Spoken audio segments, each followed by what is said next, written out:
Hi எல்லாருக்கும் வணக்கம். So நம்ம ஏற்கனவே 4 இயல் பார்த்தாச்சு. 8th தமிழ் நியூ புக்கில். இப்போ நம்ம பார்க்க போகிறது 5வது இயல்.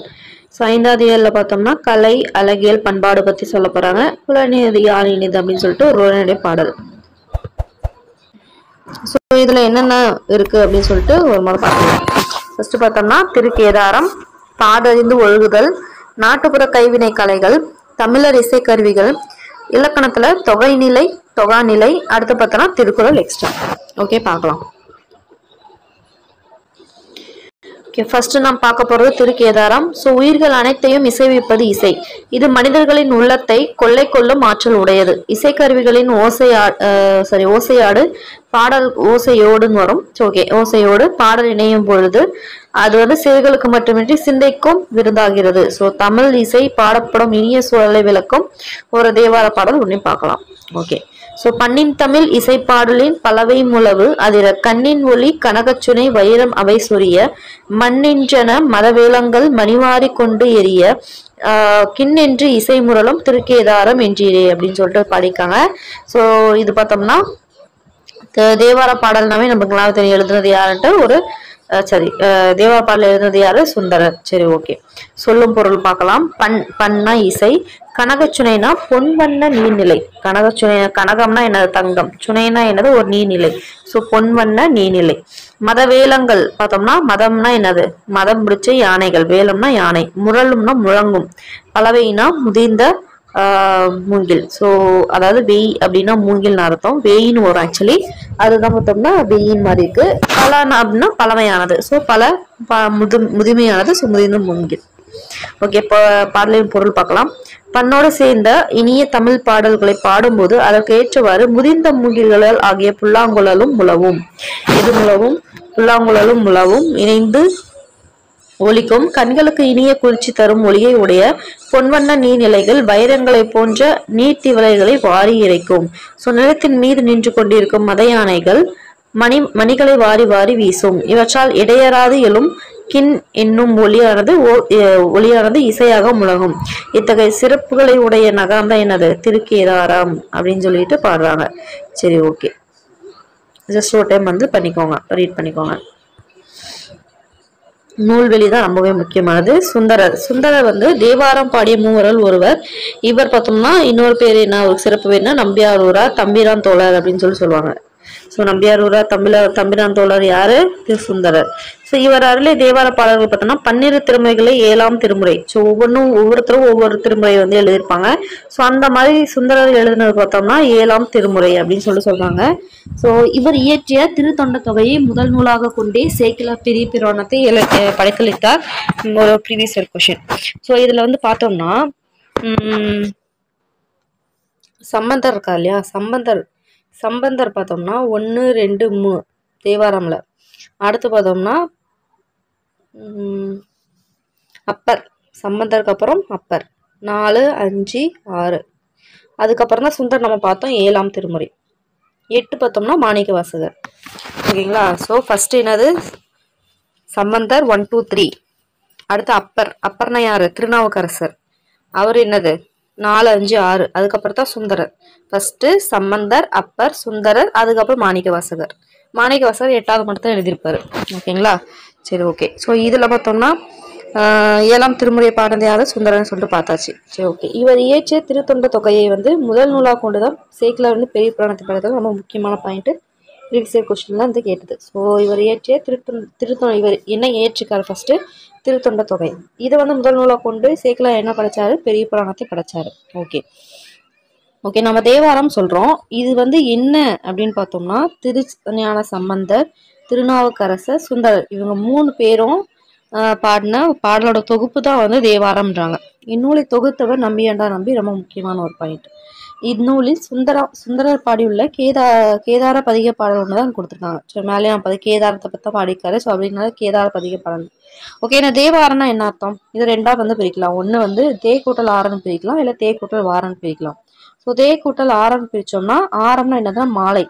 ஸோ இறைவனுக்கு சூட்டப்பட்ட மாலை என்றும், தே கூட்டல் வாரம் பிரிச்சாங்க அப்படின்னா இனிய இசை பொருந்திய பாடல்கள் அப்படின்னு சொல்லலாம். ஸோ இது ரொம்ப முக்கியமான ஒரு லைன், கடைசி லைன். பதிகம் என்பது 10 பாடல்களை கொண்டது. பதிகம்னா என்னது? 10 பாடல். அந்த மாதிரி சொல்லுவாங்க. அதே மாதிரி சதகம் சொல்லுவாங்க. சதகம்னா 100 பாடல்களை கொண்டது. ஸோ அந்த மாதிரி இன்னும் வந்து 2-3 இருக்கு. ஸோ ஓகே, அது நம்ம ஒன்றா பார்க்கலாம். ஸோ பதிகம்னா என்னது 10ன்னு தெரிஞ்சுக்கணும். ஓகே. காட்டிலிருந்து வந்த டேஸ் கரும்பை தின்றன. வேலங்கள். கனகச்சுனை. கனகம் கூட்டல் சுனை. முழவு கூட்டல் அதிர முழவதிர. அடுத்து பாடறிந்து ஒழுகுதல். இது வந்து பார்த்தோம்னா ஒரு கலித்தொகை பாடல். ஓகேங்களா? ஸோ அதை தான் பார்க்க போறோம். அன்பு, அறிவு, பண்பு போன்றவை ஒவ்வொரு மனிதனையும் வளர்த்து கொள்ள வேண்டிய உயர் குணங்கள் ஆகும். இது அன்பு, அறிவு, பண்பு. இச்சொற்களின் பொருளை மேலோட்டமாக அனைவரும் அறிவர். ஆனால் அவை ஒவ்வொன்றுக்கும் நுட்பமான பொருள் ஒன்று. அதனை விளக்கும் கலித்தொகை பாடல் ஒன்றை பார்க்கலாம். சரி, ஓகே. ஸோ கலித்தொகை என்று கீழ்கணக்கு நூல்ல ஒண்ணுதான் இந்த கலித்தொகை. சரி, ஓகே. ஆற்றுதல் என்பது ஒன்று, அளந்தவருக்கு உதவுதல். சரி, கீழ்கணக்கு கிடையாது, மேல் கணக்கு. சாரி, 8 தொகை நூல்ல ஒண்ணு. ஓகேங்களா? ஓகே. ஆற்றுதல் என்பது ஒன்று, அளந்தவருக்கு உதவுதல். போற்றுதல் என்பது புணர்ந்தாரை பிரியாமை. பண்பு எனப்படுவது பாடறிந்து ஒழுகுதல். அன்பு எனப்படுவது தன்கிளை செராமை. அறிவு எனப்படுவது பேதையார் சொல் நோற்றல். செறிவு எனப்படுவது கூறியது மறவாமை. நிறை எனப்படுவது மறை பிறர் அறியாமை. முறை எனப்படுவது கண்ணோடாது உயிர்வல். பொறை எனப்படுவது போற்றாரை பொறுத்தல். ஸோ இதுல வந்து எப்படிலாம் வந்து கொஸ்டின் கேட்பாங்க அப்படின்னு பார்த்தோம்னா, ஃபர்ஸ்ட் வந்து எப்படின்னா, இது வந்து அப்படியே வந்து லைனா வந்து இது பண்ணுங்க, அரேஞ்ச் பண்ணுங்க அப்படின்ற மாதிரி கொஸ்டின் கேட்டிருக்காங்க இதுக்கு முன்னாடி. ஸோ வந்து ஆற்றுதல், அந்த லைன் வந்து ஆற்றுதலுக்கு அப்புறம் போற்றுதலுக்கு அப்புறம் பண்பு, அதுக்கப்புறம் அன்பு, அறிவு, அதை பத்தி சொல்றாங்க வந்து தெரிஞ்சுக்கணும். ஸோ அதே மாதிரி பார்த்தோம்னா ஆற்றுதல் அப்படின்னா என்ன அப்படின்னு சொல்லி வந்து மேட்ச்லயும் கேட்கலாம். அதாவது ஆற்றுதல் இந்த பக்கம் பார்த்தோம்னா ஆற்றுதல், போற்றுதல், பண்பு, அறிவுன்னு கொடுத்து இந்த பக்கம் அளந்தோருக்கு உதவுதல், புறந்தாருக்கு பிரியாமை வந்து மாற்றி கொடுத்து மேட்ச் பண்ண சொல்லுவாங்க. ஸோ இந்த மாதிரி கொஸ்டின் கேட்பாங்க. ஸோ இல்லைன்னு சொன்னால் சூஸாகவும் கேட்பாங்க, அப்ஜெக்டிவ்லையும் கேட்பாங்க. ஸோ எப்படினாலும் வந்து படிச்சுக்கணும். ஸோ ஆற்றுதல் அப்படின்னா என்னது? அளந்தவருக்கு உதவுதல். போற்றுதல்னா புறந்தாரை பிரியாமை. பண்புனா பாடறிந்து ஒழுகுதல். அன்புனா தன் கிளை செராமை. அறிவுனா பேதையர் சொல் நோற்றல். செறிவு எனப்படுவது வந்து கூறியது மறாமை. நிறை எனப்படுவது மறைப்பினர் அறியாமை. முறை எனப்படுவது கண்ணோடாத உயிர்வல். புறை எனப்படுவது போற்றாரை பொறுத்தல். ஸோ கலித்தொகையோட ஆசிரியர் யாருன்னு பார்த்தோம்னா நல்லந்தூனார். ஸோ அதை தெரிஞ்சுக்கோங்க. கீழே வந்து மீனிங் பார்க்கலாம். ஓகே. அளந்தவர்னா என்னன்னு பார்த்தோம்னா வறியவர். செராமை வெறுக்காமை. நோன்றல்னா பொறுத்தல். போற்றார்னா பகைவர். கிளை உறவினர். பேதையர்னா அறிவற்றவர். மறாமைனா மறவாமை. பொறைனா பொறுமை. இதோட பொருள் என்னன்னா, இல்வாழ்வு அப்படின்றது என்னன்னு பார்த்தோம்னா வறியவருக்கு உதவி செய்தல். பாதுகாத்தல் என்பது என்னன்னா, அன்புடையோரை பிரியாத வாழ்தல் தான் பாதுகாத்தல். பண்பு எனப்படுவது சான்றோர் காட்டிய வழியில் நடத்தல். அன்பு எனப்படுவது உறவினர்களோடு வெறுப்பின்றி வாழ்தல். ஸோ அறிவு எனப்படுவது அறிவற்றவர் கூறும் சொற்களை பொறுத்தல். செறிவு எனப்படுவது முன் சொன்ன வாக்கை மறுக்காமல் காப்பாற்றுதல் தான் செறிவு. ஸோ நிறை எனப்படுவது மறைப்பொருளை அறியாமல் காத்தல். அதே மாதிரி நீதிமுறை எனப்படுவது குற்றம் செய்தவருக்கு உரிய தண்டனை வழங்குதல். பொறுமை எனப்படுவது தம்மை இகழ்ந்தவரை பொறுத்தல். அந்த மாதிரி தாம் ஒருவருக்கு இத்தகைய பண்பு நலங்கள் பின்பற்றி வாழ வேண்டும் அப்படின்னு சொல்றாங்க. இது ஒவ்வொரு லைனுமே முக்கியமானது. ஸோ வந்து நீங்க எப்படி எழுதிங்கன்னா, இல்வாழ்வு அப்படின்னு போட்டு ஒரு கீழே போட்டு வறியவருக்கு உதவி செய்தல், அடுத்து பாதுகாத்தல் அப்படின்னு போட்டுட்டு அன்புடையோடு பிரியாத வாழ்தல் அப்படின்னு சொல்லிட்டு நோட் பண்ணிக்கோங்க. சரி, ஓகே. நூல்வெளி பார்க்கலாம். கலித்தொகை பார்த்தோம்னா 8 தொகை நூல்ல ஒண்ணு. அதாவது 17 மேற்கற்கு நூல்கள் வந்து என்னன்னு பிரிப்பாங்க, 8 தொகை 10 பாட்டுன்னு பிரிப்பாங்க. அதுல 8 தொகையில வந்து ஒண்ணுதான் இந்த கலித்தொகை. இது வந்து கலிப்பா அப்படின்ற பாவகையால் ஆன நூல். ஸோ 150 பாடல்களே இருக்கு. 150 பாடல் இருக்கு இந்த கலித்தொகையில். ரொம்ப முக்கியமான ஒரு லைன், 150 பாடல்கள். ஸோ குறிஞ்சி களி, முல்லைக்களி, மருதம் களி, நெய்தல் களி, பாலைக்களி அப்படின்னு சொல்லிட்டு 5 பிரிவுகளா பிரிச்சிருக்காங்க. ஸோ இது ஒவ்வொருத்தவங்க வந்து எழுதுனாங்கன்னு சொல்லிட்டு சொல்லுவாங்க இல்லையா. ஸோ அந்த மாதிரி இதுல கலித்தொகை அப்படின்றது கலித்தொகை, பாலைத்தொகை ஒவ்வொருத்தரும் ஒன்னு வந்து பார்த்தோம்னா ஒருத்தவங்க எழுதியிருப்பாங்க. ஃபார் எக்ஸாம்பிள் குறிஞ்சி களி பார்த்தோம்னா கபிலர் எழுதியிருப்பாரு, அந்த மாதிரி வரும். நெய்தற்களி, அம்மன், அந்த மாதிரி சம்திங் வந்து பேர் வரும். ஓகேங்களா. ஸோ அது என்னன்னு பார்த்துக்கணும். கலித்தொகை தொகுத்த நல்லந்தூனார் சங்ககால புலவர்கள் ஒருவர். ஸோ நெய்தற்களி பாடல்களை இயற்றியவரும் இவரே. ஸோ நெய்தற்களி நம்ம பார்த்தோம் இல்லையா, அம்மூனார் கிடையாது, இவர் நல்லந்தூனார் தான் நெய்தற்களி பாடினது. ஸோ இதுல குறிஞ்சி களி வந்து கபிலர் வரும். மருதக்களி ஐ திங்க் ஓரம் போகியார். ஸோ அந்த மாதிரி வரும். ஓகே. ஸோ அது என்னன்னு பார்த்துக்கோங்க. ஸோ இது வந்து பார்த்தோம்னா தனியாக வந்து ஒரு வீடியோவே போட்டிருக்கேன். 17 மேல்கணக்கு நூல்கள் வந்து ஃபுல் அண்ட் ஃபுல் அப்படியே தொகுத்து லைனாக அதில் இருக்க அதாவது புக்கு அவுட் சைட் புக்லேருந்து கேட்டது இந்த மாதிரி எல்லாமே எடுத்து தொகுத்து டிஎன்பிசிக்கு என்னென்னலாம் தேவையோ எல்லாமே கொடுத்துருக்கேன். நான் அதில் லைனாக கொடுத்துருக்கேன். ஸோ நீங்கள் அதை பார்த்தீங்கன்னாவே இதெல்லாம் ஒரு கன்ஃபியூஷனே வந்து இருக்காது. ஸோ அந்த வீடியோ வேணுன்னா பாருங்கள், பிளேலிஸ்ட்டில் போயிட்டு தமிழ் கம்ப்ளீட் நோட்ஸ் அப்படின்னு சொல்லிட்டு போட்டுப்பேன், பாருங்கள். சரி, ஓகே, அவ்வளோதான். இதில் வந்து அவ்வளோதான். அடுத்து பார்க்கலாம். பசியால் வாழும் டேஸ் உணவளித்தால் நமது கடமை. யாருக்கு? அளந்தவருக்கு. நம்மை இகழ்வாரை பொறுத்து கொள்ள வேண்டும். மறைப்பொருள் காத்துத்தை நிறை எனப்படுவது. ஓகே, பாடறிந்துதான் பாடறிந்து சொல்லை பிரித்து எழுத கிடைப்பது. பாடறிந்து. ஒரு நிமிஷம்.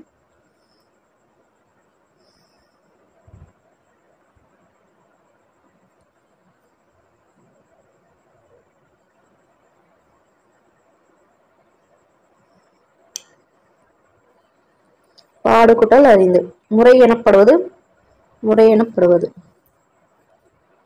அடுத்து வந்து ஒரு உரைநடை உலகம் நாட்டுப்புற கைவினை கலைகளை பத்தி பார்க்க போறோம். ஸோ கண்ணுக்கும் கருத்துக்கும் மகிழ்ச்சி அளித்து நற்பண்புகளை வளர்ப்பது பார்த்தோம்னா கலைகளின் இயல்பு. ஸோ மேலும் அவை தொன்மையான பண்பாட்டு கூறுகளையும் எடுத்து காட்டுகின்றன.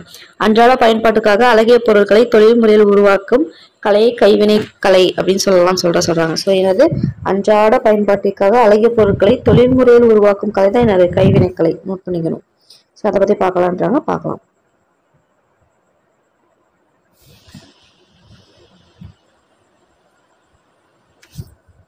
ஸோ ஃபர்ஸ்ட் வந்து ஒரு அரங்குக்குள்ள போறாங்க.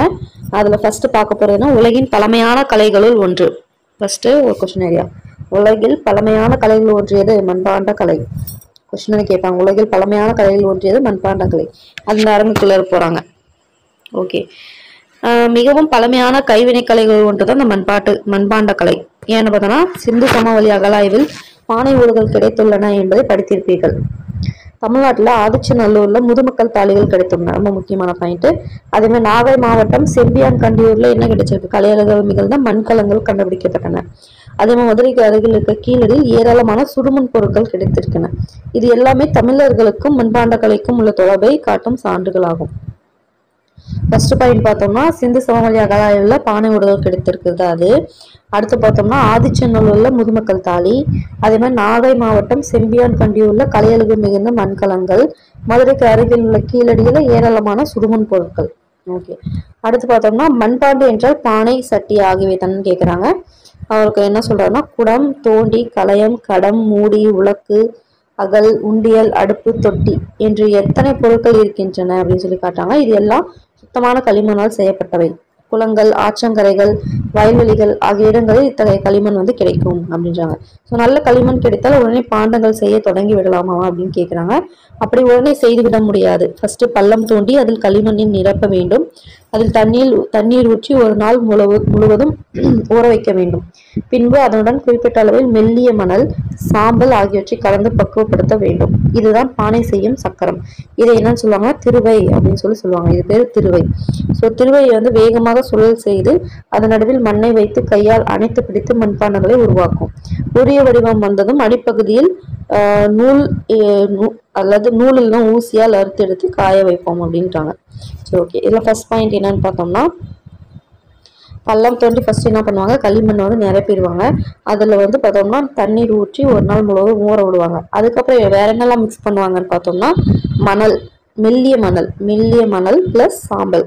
கொஸ்டின் கேட்பாங்க என்னென்னலாம் சேர்ப்பாங்க அப்படின்னு கேட்பாங்க. களிமண் பிளஸ் மெல்லிய மணல் பிளஸ் சாம்பல் இதெல்லாமே சேர்ப்பாங்க. ஸோ அந்த பானை செய்யற சக்கரம் பேர் வந்து திருவை அப்படின்னு சொல்றாங்க. ஸோ எதால அறுத்தெடுக்கிறாங்க? கடைசியா அடிப்பகுதியே நூல் இல்லைன்னா ஊசி. ஓகே, அடுத்து பானை செய்தல் என்னன்னு சொல்றாங்கன்னா பானை வனைதல். ரொம்ப முக்கியமானது. பானை செய்தல்னா என்னது? பானை வனைதல் சொல்றதுதான் மரபு. ஸோ வனையப்பட்ட பானைகள் ஓரளவு காய்ந்ததும் தட்டுப்பலகை கொண்டு தட்டி பானையின் அடிப்பகுதியில் இருக்கும் ஓட்டையை மூடி பானையை முழுவாக்கும். எதை வச்சு தட்டுவாங்க? தட்டுப்பலகை. பிறகு என்ன பண்ணுவாங்க? உருட்டுக்கள் கொண்டு தேய்த்து பானையை மெருகேற்றுவாங்க. ஓகேங்களா? ஸோ அது வந்து மேலே நைஸாக வரும் இல்லையா? ஸோ அதுக்காக என்ன பண்ணுவாங்கன்னா உருட்டுக்கல் அதை வச்சு தேய்ப்பாங்க அந்த பானையை. ஓகே, மண்பாண்டங்களில் சமைத்தால் உணவு நல்ல சுவையுடன் இருக்கும், மேலும் உடல் நலத்திற்கு நல்லது. மண்பானையில் வைத்த தண்ணீர் குளிர்ச்சியாக இருக்கும். இப்போது மண்பாண்டங்களின் பயன்பாடு குறைந்து வருகிறது. ஆனால் இன்னும் திருவிழாக்களும் சமய சடங்குகளும் மண்பானைகளை பயன்பட்டு வருவது சற்று ஆறுதல் அளிக்கிறது.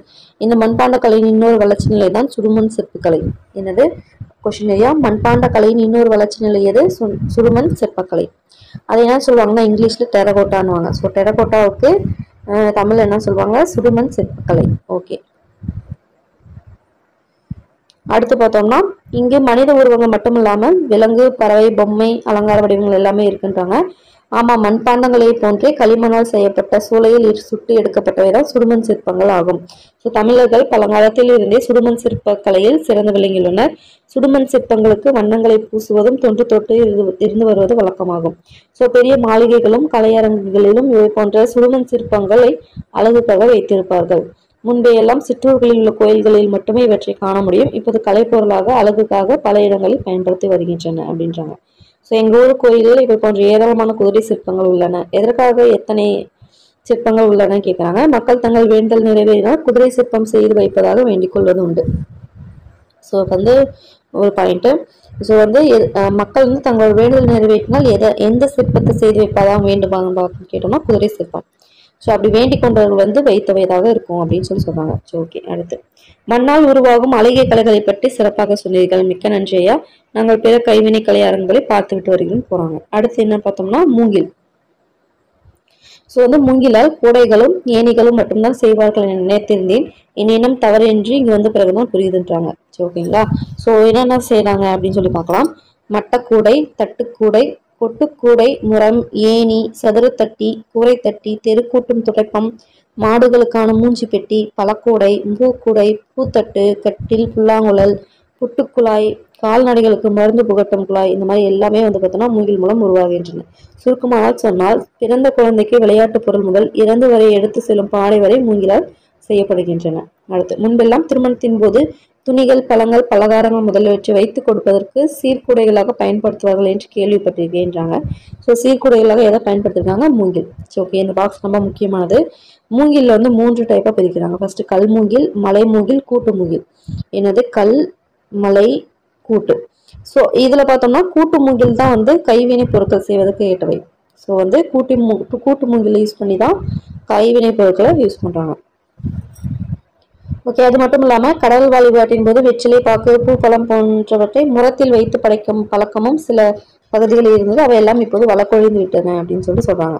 ஓகே, பாய் என்பது படுக்க பயன்படுது. அதில் வேற என்ன சிறப்பு இருக்குதுன்னு கேட்கிறாங்க. இது ரொம்ப முக்கியமான ஒரு பேரா. பாய்கள்ல வந்து பல வகை இருக்கு. ஒண்ணு, குழந்தையை படுக்க வைப்பதற்கு தடுக்குப்பாய், உட்கார உண்ணவது வந்து பந்திப்பாய், உட்காரவும் படுக்கவும் உதவுவது திண்ணைப்பாய், திருமணத்துக்கு பயன்படுவது பட்டுப்பாய், அது மெயினா இஸ்லாமிய தொழுகைக்கு பயன்படுறது வந்து தொழுகைப்பாய். இப்படி பல வகை பாய்கள் வந்து உண்டு. ஸோ இங்கே உள்ள பாய்களை பாருங்கள். முற்காலத்தில் பாய்மர கப்பல்களில் பயன்பட்ட கூட பாய்தான். இதை பொருளால் என்னன்னு சொன்னாங்கன்னா கூம்போடு மீப்பாய். ரொம்ப முக்கியமான ஒரு பாயிண்ட். கூம்போடு மீப்பாய்ன்னு சொல்லிட்டு இது யார் சொன்னது கேட்பாங்க? புறநானூறு. ஓகேங்களா. கூம்போடு மீப்பாய் கலையாது என்னும் அடிகளில் குறிப்பிடுகிறது. Okay, so என்னென்னது? ஃபர்ஸ்ட் குழந்தை படுக்க வைக்கிறதுக்கு என்னன்னு சொல்லி கேட்பாங்க? தடுக்குப்பாய். திருமணத்திற்கு பயன்படுத்துறது பட்டுப்பாய். சரி, உட்கார உணவு உண்றதுனாவே பந்தி போடுவாங்க இல்லையா? ஸோ அதுக்கு பந்திப்பாய். உட்காரவும் படுக்கவும் திண்ணைப்பாய். ஸோ இஸ்லாமிய தொழுகைக்கு பயன்படுத்துறது தொழுகைப்பாய். புறநானூறு கூம்போடு மீப்பாய் கலையாது. ஓகே, அடுத்து பனையோலை என்றதும் உங்களுக்கு என்ன நினைவுக்கு வருதுன்னு ஓலைச்சுவடி தான் நினைவுக்கு வருதுன்றாங்க. ஸோ வந்து பழந்தமிழ் இலக்கியங்களை எல்லாம் நமக்காக பாதுகாத்து வைத்திருந்து பனையோலை தான் அப்படின்னு சொல்றாங்க. ஸோ அது மட்டும் இல்லாமல் பனையோலையில் பல வகையான பொருட்கள் உருவாக்குறாங்க. என்னென்னு பார்த்தோம்னா கிளுகிழுப்பை, பொம்மைகள், பொருட்களை வைத்துக்கொள்ள உதவும் சிறிய கொட்டான், பெரிய கூடை, சுலகு, விசிறி, தொப்பி, ஓலைப்பாய், இது எல்லாமே வந்து இருக்கின்றன அப்படின்றாங்க. ஸோ இதை ஃபர்ஸ்ட் நம்ம தமிழ்நாடோட மாநில மரம் பனை மரம் அப்படின்னு சொல்லி நம்மளுக்கு நல்லாவே தெரியும். ஓகே, அடுத்து நாரிலிருந்து வேற என்ன செய்யறாங்க பார்த்தோம்னா கயிறு, கட்டில், கூடை, இதெல்லாம் வந்து செய்யறாங்க நார்ல இருந்து. அந்த மாதிரி பனைமரம் தோற்றத்தில் மட்டுமல்லாமல் பயன் தகுதியில் கூட மிக உயர்வான மரம் தான் சொல்றாங்க. அடுத்து வந்து பிரம்புக்கு போறாங்க. பிரம்பினால் செய்யப்பட்ட பல வகையான பொருட்கள் இங்கே உள்ளன வந்து பாருங்கன்னு சொல்றாங்க. அது என்னன்னு பார்த்தோம்னா குழந்தைகளுக்கான தொட்டில், பெரியவர்களுக்கான கட்டில், ஊஞ்சல், நாற்காலி, மேடை, மேசை, பூக்கூடை, பழக்கூடை, இடியாப்பத்தட்டு, அர்ச்சனை தட்டு, வெற்றிலை பெட்டி என பல வகையான பொருட்கள் பிரம்பிலேயே உள்ளன அப்படின்றாங்க. பிரம்பு வந்து ஒரு தாவரம் தானே, அது எப்படி உலோகம் போல வளைத்த பொருட்களை செய்ய முடியும் அப்படின்னு சொல்லி கேட்குறாங்க. அதுதான் பிரம்பின் சிறப்பு. முதலில் பிரம்பை என்ன பண்ணுவாங்கன்னா நெருப்புல காட்டி சூடுபடுத்துவோம். சூடான அந்த பெரும்பை நட்டு வைத்திருக்கும் 2 கடப்பாறைகளுக்கு இடையே செலுத்தி வளைப்போம். அது வேண்டிய வடிவத்தில் கம்பி போல வளையும். பின்னர் அதை தண்ணீரில் நினைத்து வைத்து விட்டால் அப்படியே நிலைத்துவிடும். பிறகு அவற்றை இணைத்து சிறு ஆணைகளை அறைந்தும் சிறு பிரம்பு இலைகளை கொண்டு கட்டியும் தேவையான பொருட்களாக மாற்றுவோம். பிரம்பு மிகவும் குளிர்ச்சியானது, எனவே அதில் அமர்வதும் படுப்பதும் உடல் நலத்திற்கு நல்லது. மேலும் பிரம்பு பொருட்கள் வீட்டில் அழகையும் கொடுக்கும் அப்படின்றாங்க.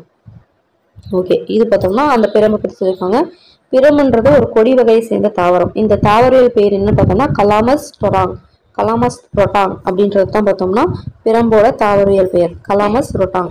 ஸோ இது பார்த்தா நீர் நிறைந்த வாய்க்கால் வரப்பு மண் குகைகளில் செழித்து வளரும். ஸோ தமிழகத்தில் இப்போது வந்து இது அருகிவிட்டது. நம்ம தேவைக்காக எங்கெல்லாம் எடுத்துட்டு வரோம்னா அசாம், அந்தமான், மலேசியா இந்த மாதிரி இடத்துல இருந்து இப்போ வந்து இம்போர்ட் பண்ணிக்கிறாங்க. அசாம், அந்தமான், மலேசியா. ஓகே, இந்த கண்காட்சிக்கு வந்ததன் மூலம் நாட்டுப்புற கைவினை கலைகளை பற்றி பல புதிய செய்திகள் அறிந்து கொண்டும் நன்றியான்றாங்க. ஓகே, இவை மட்டுமல்ல, மண் பொம்மைகள் செய்தல், மர பொம்மைகள் செய்தல், காகித பொம்மைகள் செய்தல், தஞ்சாவூர் தட்டு செய்தல், சந்தன மாலையும் ஏலக்காய் மாலையும் செய்தல், மாட்டுக்கொம்பினால் கலைப்பொருட்கள் செய்தல், சங்கு, கிளிஞ்சல் போன்றவற்றால் பொருட்கள் உருவாக்குதல், இன்னும் பல வகையான கைவினைகள் பொருட்கள் கலைகள் இருக்குன்றாங்க. இவற்றை பற்றி அறிந்து கொண்டால் மட்டும் போதாது, இவை போன்ற கைவினை பொருட்களை வாங்கி பயன்படுத்துவதன் மூலம் இவற்றை உருவாக்கும் கலைஞர்களை ஊக்குவிக்க வேண்டும். அப்படி செய்தால் சுற்றுச்சூழலை மாசடையா பாதுகாக்கின்றாங்க. ஓகே, அவ்வளவுதான்.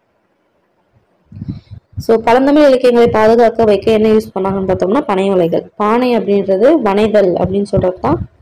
பானை வனைதல் ஒரு சிறந்த கலையகம். மட்டுமல்லனா மட்டும் கூட்டல் அல்ல, கயிறு குட்டல் கற்றில் கயிற்று கட்டில். அடுத்து தமிழர் இசைக்கருவிகள். ஒரு சொல்லின் பொருளை அறிய பயன்படுவது அகராதி. ஃபர்ஸ்ட் ஒரு சொல்லோட பொருளை அறியணும், அதை யூஸ் பண்றது அகராதி. ஒரு பொருள் குறித்த அனைத்து விவரங்களையும் அறிந்து கொள்ள பயன்படுவது கலைக்களஞ்சியம். ஸோ ஃபர்ஸ்ட் ஒரு சொல்லோட பொருளை அறிவது வந்து அகராதி. அதே மாதிரி ஒரு பொருள் குறித்த அனைத்து விவரங்களையும் தெரிஞ்சுக்கிறது பார்த்தோம்னா கலைக்களஞ்சியம்வாங்க. இது பல்துறை அறிவை உள்ளடக்கியதாக அல்லது ஒரு குறிப்பிட்ட துறை அறிவை உள்ளடக்கியதாக அமைந்திருக்கும். கலைக்களஞ்சியத்தில் தகவல் பெரும்பாலும் அகரவரிசையில் தொகுக்கப்பட்டிருக்கும். ஓகேங்களா? ஸோ இந்த இசைத்துறை பற்றி கலைக்களஞ்சியம் ஒன்றை அறிவோம்ன்றாங்க. இசை மக்களின் உள்ளத்தில் எழுந்த உணர்ச்சி குரல் வழியாக அல்லது செயற்கை கருவி ஒன்றின் வழியாக வெளிப்பட்டது. இது நகை, அழுகை, வீரம் உள்ளிட்ட 9 சுவைகளையும் வெளிப்படுத்தக்கூடிய கலையாக பிறந்தது. இக்கலை இசை எனப்பட்டது. குரல் வழி இசை, கருவிகள் இசை என இசையை 2ஆக பிரிப்பாங்க. அது முக்கியமான ஒரு விஷயம். ஸோ ஃபர்ஸ்ட் மக்களின் உள்ளத்தில் எழுந்த உணர்ச்சி குரல் வழியாக அல்லது செயற்கை கருவி ஒன்று மூலியமா வெளிப்பட்டது. First point. அது என்னன்னு பார்த்தா 9 சுவைகளுமே வெளிப்பட்டுச்சு. நகை, அழுகை, வீரம் அந்த மாதிரி. ஸோ 2ஆ பிரிக்கிறாங்க இசையை. ஒன்று குரல் வழி நம்ம பாடுறது மூலியமா, கருவி வழி ஒன்று நம்ம இசை கருவிகளை யூஸ் பண்ணி வர்றது மூலியமா 2 இசையா பிரிக்கிறாங்க. அது ஒன்று பார்த்தோம்னா இசைக்கருவிகள். இசையின் இனிமைக்கு துணை செய்பவை இசைக்கருவிகள். அந்த மாதிரி கால தேவைகள், சமய சடங்குகள், திருவிழாக்கள் போன்ற பல நிகழ்ச்சிகள் பொருட்டு பலவிதமான இசைக்கருவிகள் தோன்றி வளர்ச்சி பெற்றன. ஸோ இசைக்கருவிகள் குரல் இசைக்கு மட்டும் பயன்படுபவை, நாடகத்திற்கு மட்டும் பயன்படுபவை, 2ற்கும் பயன்படுபவை என பலவாக தோன்றி கிடைத்தன. ஃபர்ஸ்ட் இசைக்கருவிகள் வந்து குரல் இசைக்கு மட்டும் பயன்படுறது ஒன்றும், நாடகத்துக்கு மட்டும் பயன்படுறதுன்னு 2க்கும் சேர்த்து பயன்படுறதுன்னு நிறைய வந்து பிரிஞ்சு போச்சு. இந்த மாதிரி இசைக்கருவிகளை இசைத்து பாட வல்லவர் தான் வந்து பாணர்னுவாங்க. ஸோ அந்த காலத்துல பாணர்னா இசைக்கருவிகளை இசைத்து பாடுறதுல வல்லவர்கள் தான் பாணர்னுவாங்க. அதுக்கு புறநானூறு எப்படி சொல்லுதுன்னா, நல்லியால் மறுப்பின் மெல்ல வாங்கி பாணன் சூடான் பாடினி அணியான். எனது நல்லியால் மறுப்பின் மெல்ல வாங்கி பாணன் சூடான் பாடினி அணியாள். ஸோ பாணன் அதோட ஃபீமேல் வெர்ஷன் தான் பாடினி. ஸோ ஓகே, இசைக்கருவியில் வந்து வகைகள் வந்து நிறைய இருக்கு. ஸோ இசைக்கருவியில் ஃபர்ஸ்ட் தோல் கருவி, நரம்பு கருவி, காற்று கருவி, கஞ்சக்கருவின்னு சொல்லிட்டு 4 வகைப்படுத்துறாங்க. ஸோ ஃபர்ஸ்ட் இசையை 2ஆ பிரிக்கிறாங்க. ஒன்று வந்து பார்த்தோம்னா குரல் வழி, இன்னொன்று பார்த்தோம்னா இசைக்கருவி வழி. அதே மாதிரி இசைக்கருவிகளை பார்த்தோம்னா 4ஆ பிரிக்கிறாங்க. தோல், நரம்பு, காற்று, கஞ்சக்கருவி. ஸோ தோல் கருவிக்கு எக்ஸாம்பிள் என்ன பார்த்தோம்னா முழவு முரசு. விலங்குகளின் தோலால் மூடப்பட்டு செய்யப்படும் கருவி தான் தோல் கருவி. அதுதான் முழவு முரசு. நரம்பு அல்லது தந்திகளை உடையது பார்த்தோம்னா நரம்பு கருவி. நரம்பு இல்லைன்னா தந்திகளை உடையது நரம்பு கருவி. பேர்ல இருக்கு நரம்பு. ஓகே, எக்ஸாம்பிள் பார்த்தோம்னா யாழ், வீணை. காற்றை பயன்படுத்தி இசைக்கப்படுவது காற்று கருவிகள். ஸோ எக்ஸாம்பிள் குழல், சங்கு. ஒன்றோடு ஒன்று மோதி இசைக்கப்படுவது கஞ்சக்கருவி. இந்த மாதிரி சாலரா சேகண்டி இந்த மாதிரிலாம் இருக்கு இல்லையா, அந்த மாதிரி இருக்கிறோம்னா மோதி வந்து ஒன்னோட ஒண்ணு மோதி, அதெல்லாம் வந்து கஞ்சக்கருவிகள் அப்படின்வாங்க. ஓகே, ஃபர்ஸ்ட் பார்த்தோம்னா ஒரு தோல் கருவியை பத்தி பார்க்கலாம். உடுக்கை. உடுக்கைன்றது தோல் கருவி. ஏன்னு பார்த்தோம்னா இந்த ரெண்டு சைடு அவங்க தட்டுற இடத்துல பார்த்தோம்னா ஆட்டு தோலால கட்டியிருப்பாங்க, அதுலதான் நம்ம தட்டி இசை பண்ணுவோம், அதனாலதான் தோல் கருவின்றாங்க. ஸோ உடுக்கை என்பது இடை சுருக்கிய ஒரு கைப்பறை ஆகும். இடை சுருக்கிய, இடை வந்து சுருங்குச்சு, சுருங்கிய ஒரு கைப்பறை. இது ஒரு கைப்பறை, கையால அறையாது கைப்பறை. இதன் உடல் வந்து இதோட உடல் பார்த்தோம்னா பித்தளையால், இந்த உடல் இது இருக்கு இல்லையா, இது வந்து பித்தளையால் ஆனது. இதோட வாய் பகுதி பார்த்தோம்னா ஆட்டுத்தோலால் பொருத்தப்பட்டிருக்கும். இரு பாய்களையும் இணைக்கும் கயிறுகள் இடையில் சேர்க்கப்பட்டிருக்கும். இந்த கயிறு சேர்க்கிறது சரி, இது இது மாதிரி கிராஸா வருது, அந்த மாதிரி கயிறு சேர்க்கப்பட்டிருக்கும், அதுதான் இடையில் கோக்கப்பட்டிருக்கும். இவற்றின் மீது ஒரு நாடா, இருந்த நாடா சுற்றப்பட்டு தொங்கும். ஸோ வலது கையின் மீது தான் வலது வாயின் மீது தான் அடிப்பாங்க, இந்த பக்கம் தான் அடிப்பாங்க. இடது கையில பிடிச்சி வலது வாயில் அடிப்பாங்க. ஸோ பெரிய உடுக்கைக்கு தவண்டை அப்படின்னும், சிறிய உடுக்கையை குடுகுடுப்பைன்னுவாங்க. இந்த இப்படின்னு ஆடிட்டு வருவாங்க, குடுகுடுப்பைன்னுவாங்க. தவண்டை, இது பார்த்தோம்னா தவண்டை இப்படி அடிக்கிறது. ஸோ உடுக்கையை பார்த்தோம்னா பெரிய உடுக்கையை தவண்டைனும், சின்னது வந்து குடுகுடுப்பை அப்படின்னு சொல்லுவாங்க. தில்லையில் நடனம் ஆடும் நடராசன் கைகளில் ஒன்று இதனை காணலாம். ஸோ இறை வழிபாட்டின் போது குறி சொல்லும் போதும் இக்கருவி இசைக்கப்படுகிறது. ஸோ ஃபர்ஸ்ட் பாயிண்ட் என்ன, இது வந்து ஒரு இடை சுருங்கிய ஒரு கைப்பறை, கையால் அறையினால் கைப்பறை. ஸோ இது உடல் வந்து பித்தளையாலும், அதோட வாய்ப்பகுதி வந்து ஆட்டுத்தோல், என்ன தோல், ஆட்டுத்தோலால் பொருத்தப்பட்டிருக்கும். அடுத்து பார்த்தோம்னா வலது எந்த பக்கம் அடிப்பாங்க பார்த்தோம்னா இடது கையில வச்சு வலது கையால் அடிப்பாங்க. அடுத்து பார்த்தோம்னா பெரிய உடுக்கை வந்து தவண்டைனும், சின்னதை குடுகுடுப்பை அப்படின்னு சொல்லுவாங்க. ஸோ இது என்னன்னு சொல்றாங்கன்னா, தண்டுடுக்கை தாளம் தக்கை சாரணடம் பயில்வார் அப்படின்னு சொன்னது யாருன்னா சம்பந்தர். இதை பத்தி சொன்னது சம்பந்தர், தேவாரத்துல வந்து சொல்லியிருக்காங்க. ஸோ தண்டுடுக்கை தாளம் தக்கை சாரணடம் பயில்வார், சம்பந்தர், தேவாரம். அடுத்து குடமுலா. குடமுலாவும் ஒரு தோல் கருவி தான். ஸோ இது பார்த்தோம்னா 5 முகங்கள் உடைய முரசு வகையை சேர்ந்ததுதான் இந்த குடமுலா. எந்த வகையை சேர்ந்தது, முரசு வகை. எத்தனை முகம், 5 முகம். அதனால்தான் இது பஞ்சமகா சப்தம்னு சொல்லுவாங்க. ஸோ 5 முகம் இருக்கு இல்லையா, 1 2 3 4 5. ஸோ 5 முகம். அடுத்து இது என்ன பண்ணாங்க, ஒரு பெரிய குடத்தின் வடிவில் 5 வட்ட வடிவ வாய்கள் அமைஞ்சிருக்கும். நடுவுல இருக்கும் வாய் பகுதி பார்த்தோம்னா மற்றதை கம்பேர் பண்ணும் போது பெருசா இருக்கும். ஒவ்வொரு வாயும் தோலால் மூடப்பட்டிருக்கும். ஒவ்வொரு வாயிலிருந்தும் ஒரு தனி வகையான இசை பிறக்கும். இதன் காரணமாக இது பஞ்சமகா சப்தம் என்றும் அழைப்பார். இது கோயில்களில் ஒலிக்கப்படும் இசைக்கருவியாகும்.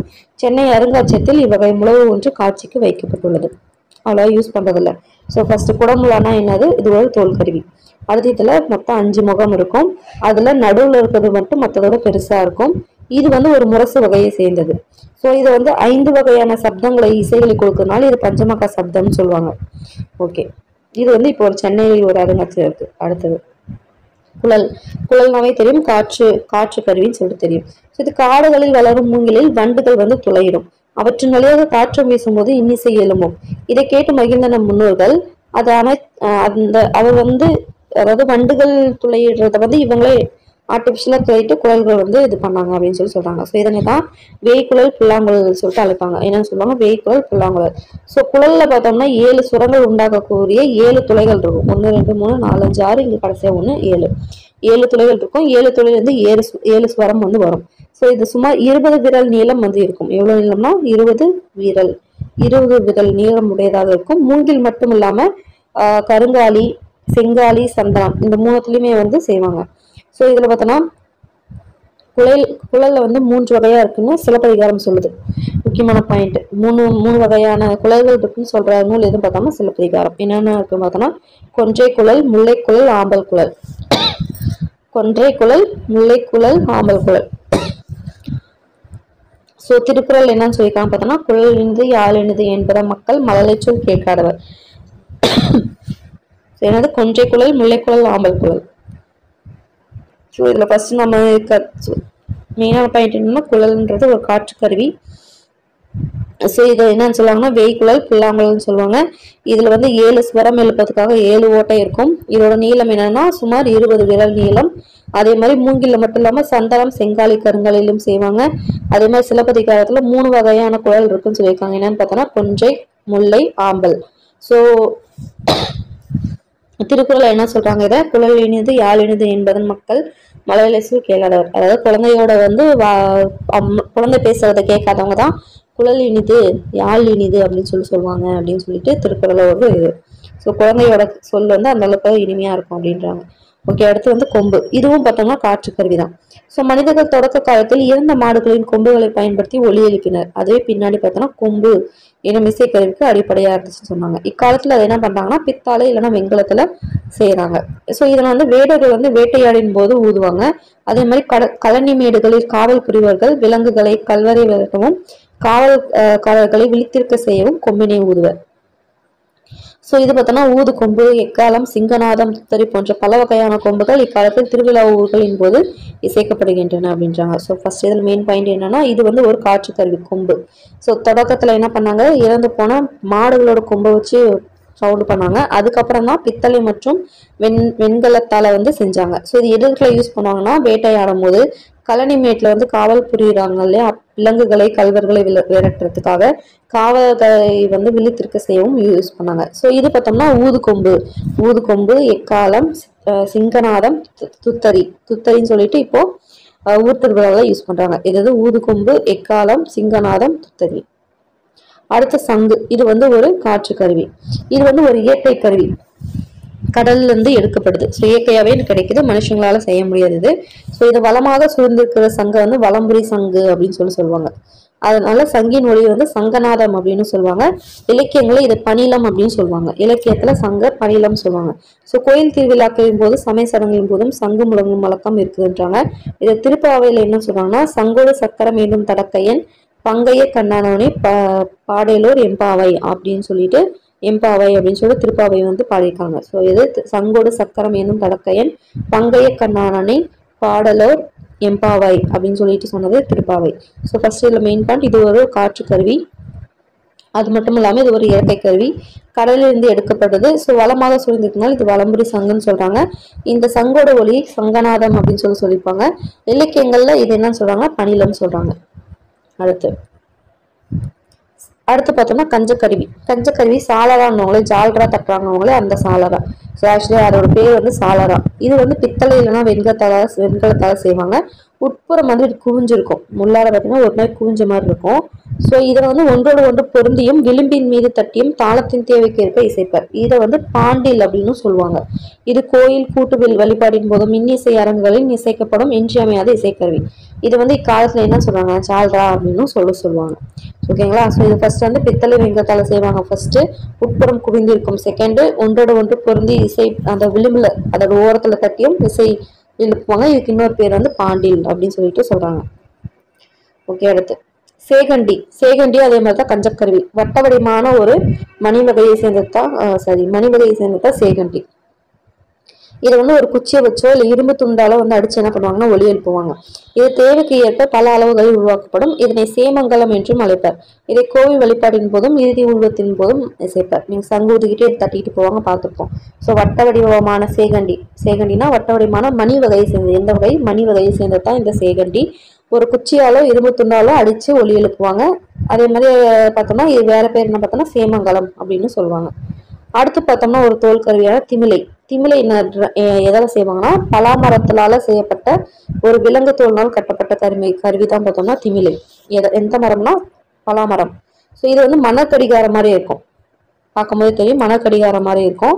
ஸோ இதை வந்து பாணி அப்படின்னு சொல்லிட்டு சொல்லுவாங்க. ஸோ திமிலைக்கு இன்னொரு பேர் என்ன, பாணி. சங்கோடு தாரை காலம் தலங்கொழி முழங்கு பேரி வெங்குரல் பம்பை கண்டை வியன்துடி திமிலை தட்டி சொல்லிட்டு இதை சொல்ற லைன் என்ன பார்த்தோம்னா பெரிய புராணம். ஸோ சங்கோடு தாரை காலம் சங்கு பிளஸ் தாரை பிளஸ் காலம், அதே மாதிரி தலங்கொழி முழங்கும் பேரி வெங்குரல் பம்பை, அதே மாதிரி பார்த்தா வியந்தொடி திமிலை தட்டி. ஸோ இது எல்லாமே சேர்த்து சொன்னது பெரிய புராணம். அடுத்து பார்த்தோம்னா ஒரு பறைன்றது ஒரு தோல் கருவி. விலங்கு தோலால் இழுத்து கட்டப்பட்ட கருவி, அதுதான் வந்து பறைன்னு சொல்லுவாங்க. ஸோ பழங்காலத்தில் செய்திகளை தெரிவிக்க கோட்பறையை முழங்கின. பகைவர்கள் வந்து ஆணியரை கவர செல்லும் போது ஆக்கோட்பறை அப்படின்னு சொல்லிட்டு அதை வந்து முழங்குவாங்க. ஃபர்ஸ்ட் வந்து பழங்காலத்துல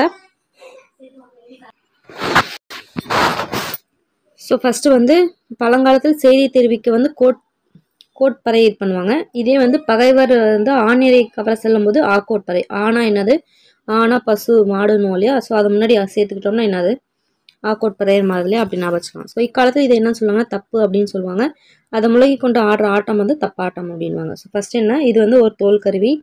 பழங்காலத்தில் செய்தி இது பண்ணுறதுக்கு கோட்பறையை யூஸ் பண்ணாங்க. அது ஆணிரையை வந்து கவரத்துக்கு பகைவர்கள் ஆணிரையை கவர செல்லும்போது ஆக்கோட்பறையை வந்து முழங்குவர். இது இப்போ என்னன்னு சொல்கிறாங்க, தப்புன்னு சொல்கிறாங்க. அந்த தப்பை தட்டிக்கிட்டே ஆடுற ஆட்டத்தை பேர் தப்பாட்டம்ன்றாங்க. ஓகே, அவ்வளோதான். அடுத்து பார்த்தா மத்தளம். மத்தளம் வந்து ஒரு தோல் கருவி. மத்து அப்படின்னா என்னன்னா ஓசையோட பேர் தான் மத்து. மத்துன்றது ஓசையோட பேர். இசைக்கருவிகளுக்கு எல்லாம் தளம் அடிப்படையாகும். ஸோ ஓகேங்களா.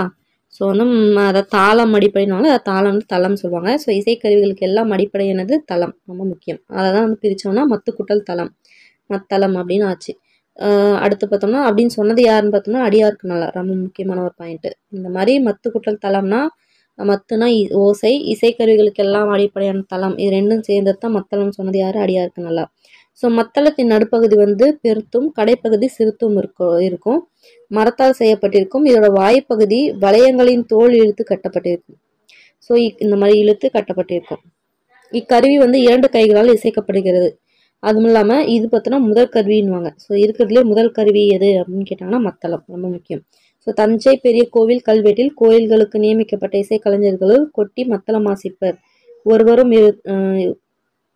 ஒருவரும் இருந்தார் என்பர். அதாவது தஞ்சை பெரிய கோயில் கல்வெட்டில் கோயிலுக்கு நியமிக்கப்பட்ட இசைக்கலைஞர்கள்ல கொட்டி மத்தளம் வாசிப்பவர் ஒருத்தர் வந்து இருந்தார் அப்படின்னு சொல்லிட்டு சொல்றாங்க கல்வெட்டில், தஞ்சாவூர் பெரிய கோயில் கல்வெட்டில்.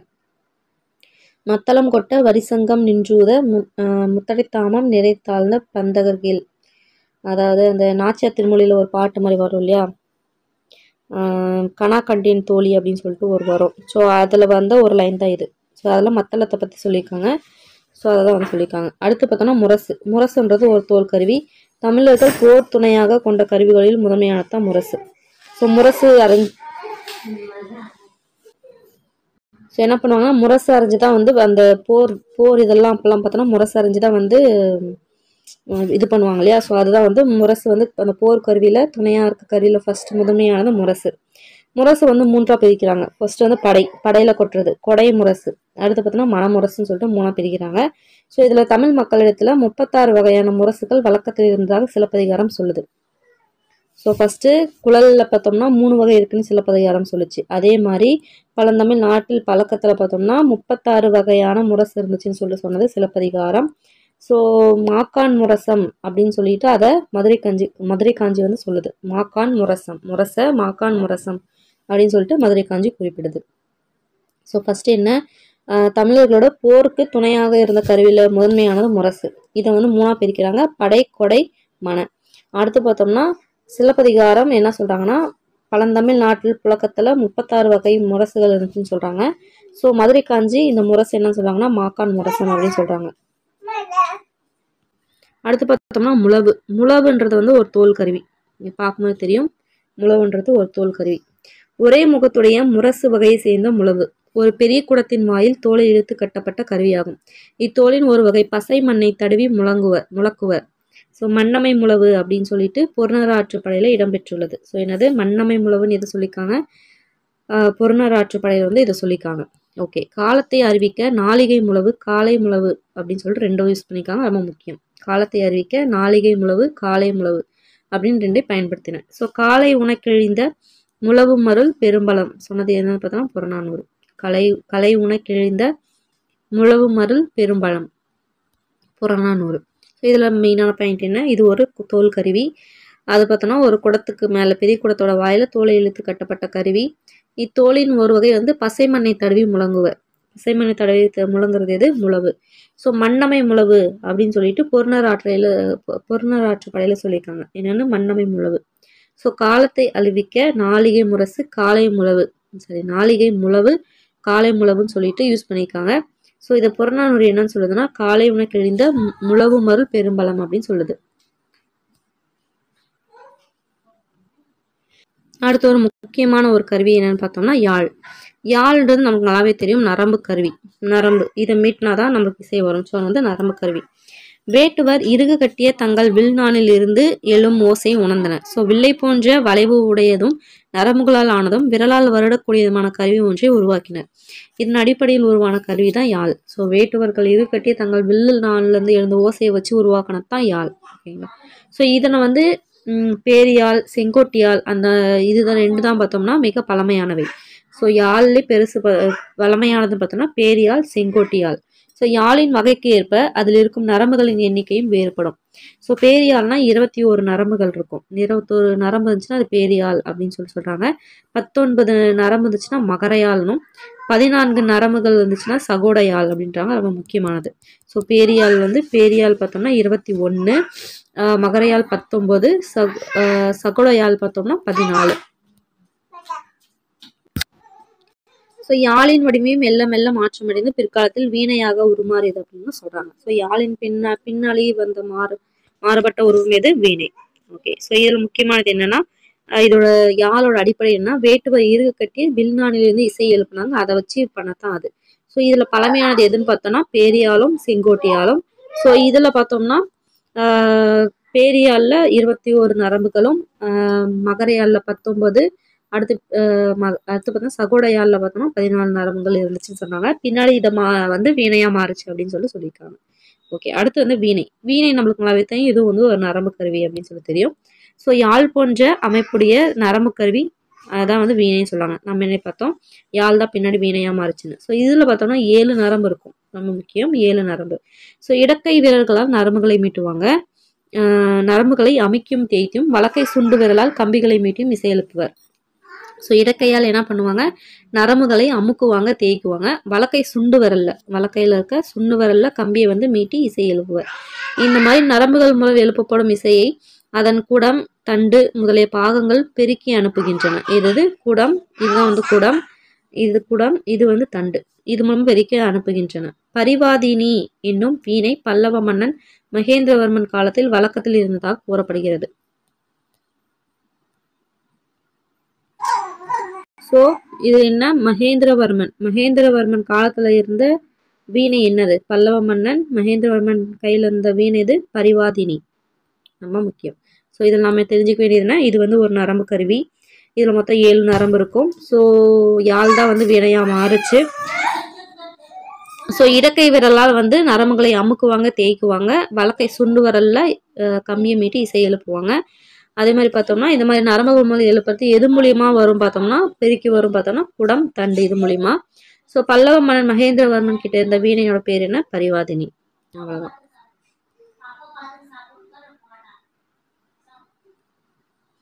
அடுத்து பார்த்தோம்னா ஒரு இலக்கணம். இலக்கணம்ல தொகைநிலை, தொகாநிலை, தொடர்கள். ஓகே. ஸோ ஒரு எழுத்து தனித்து நின்றோ பல எழுத்துக்கள் தொடர்ந்து நின்றோ பொருள் தருவது சொல் அப்படின்னு தெரியும் நம்மளுக்கு. ஸோ இந்த சொல்ல வந்து பல தொடர்ந்து நின்று பொருள் தருவது சொற்றொடர் அப்படின்னும், இல்லைன்னா அது தொடர் அப்படின்னு சொல்லுவாங்க.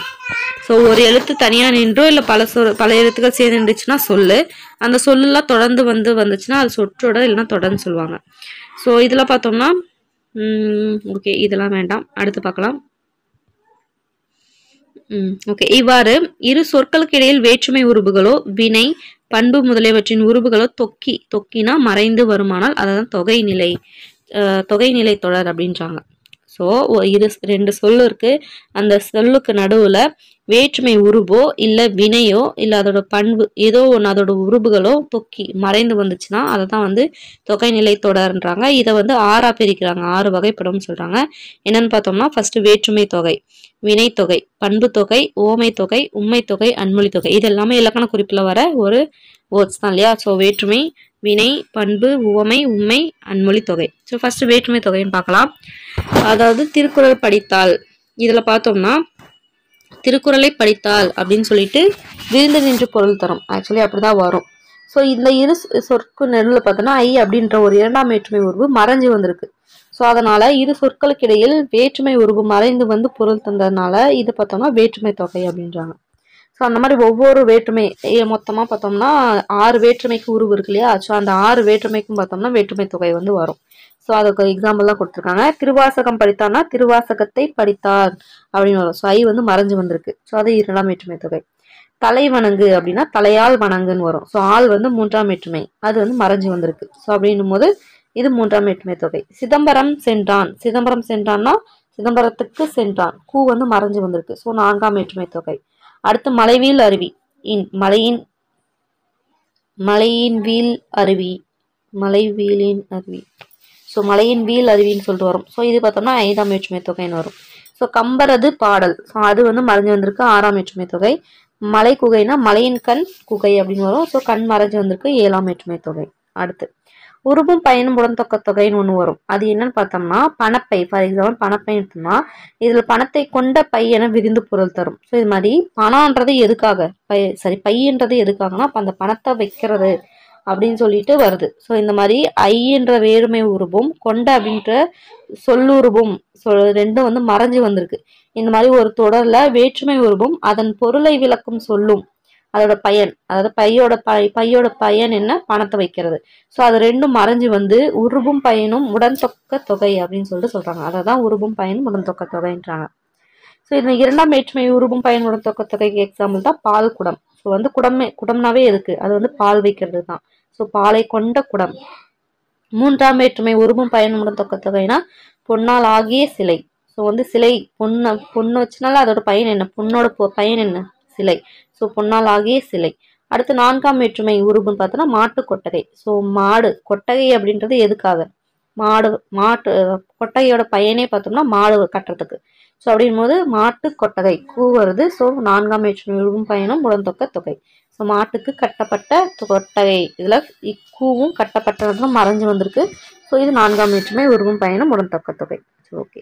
அடுத்து வினைத்தொகை அப்படின்னா எக்ஸாம்பிள் ஆடு கொடி வளர் தமிழ். இது ரெண்டும் நாம் பார்க்கலாம். இதுல வந்து ஆடுன்றதும் வளர்ன்றதும் பார்த்தோம்னா வினைப்பகுதி. இது வந்து முறையே என்னன்னு சொல்லுவாங்கன்னா கொடி தமிழ் என்னும் பெயர் சொற்களோடு சேர்ந்து காலம் காட்டாத பெயரெச்சங்களாக உள்ளன. அதாவது காலம் காட்டும் இடைநிலைகள் வந்து தொக்கி உள்ளன. இதை எப்படி பண்ணலாம் எழுதலாம் அப்படின்னா ஆடிய கொடி, ஆடுகின்ற கொடி, ஆடும் கொடின்னு சொல்லிட்டு எழுதலாம். ஆனா வந்து இதுல காலம் காட்டாம மறைஞ்சு வந்திருக்கு. வெறும் ஆடு கொடி மட்டும் வந்திருக்கு. இந்த மாதிரி காலத்தை வந்து மறைஞ்சி முக்காலத்தையும் பொருந்தும்படி பொருள் தரும். ஆனா அது மறைஞ்சி வந்திருக்கு. அதுதான் வினைத்தொகைன்னுவாங்க. ஸோ காலம் காட்டும் இடைநிலையும் பெயரச்ச விகுதியும் மறைந்து வரும் பெயரச்சை தான் வினைத்தொகுதின்றாங்க. ஸோ காலம் கடந்த பெயரச்ச வினைத்தொகுதி, இது வினைத்தொகை அப்படின்னு சொன்னது எது, நன்னூல். காலம் கடந்த பெயரச்ச வினைத்தொகை நன்னூல். ஓகே. என்னென்னது, காலம் காட்டும் இடைநிலையும் பெயரச்ச விகுதியும் மறைஞ்சிருக்கும், ரெண்டும் மறைஞ்சிருக்கும்.